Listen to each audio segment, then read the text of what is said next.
थे बोला मत पूछ बाबा पहली एंड मैन का हादरी से ये बाबू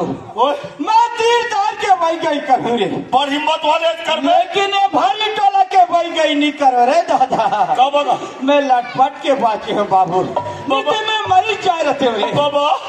तुम्हारे हाथ मोर बहनील बचा डरे हो नीरते पे नाकत के मर जाते अरे मर जाती रे बाबू नहीं मरती ते मैं मुंह सेड़ देते जी अलकर कहान बाबा बाबा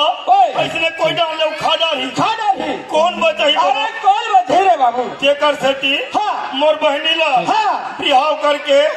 ले जा अरे मैं ले जाऊँ ना यार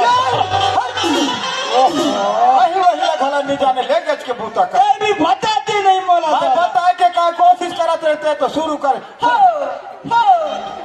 आने हैं वो अभी तो बिहाव है हाउ हम ऑटोग्राफ ये देख दादा ये तो आकर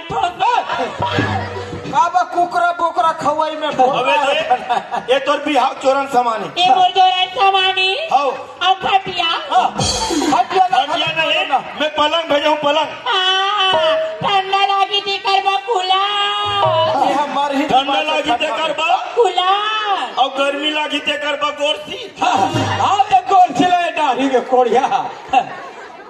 ठंडा लागी ते करवा कूलर नहीं एसी भेजू एसी ठीक है ऐसी कैसी तैसी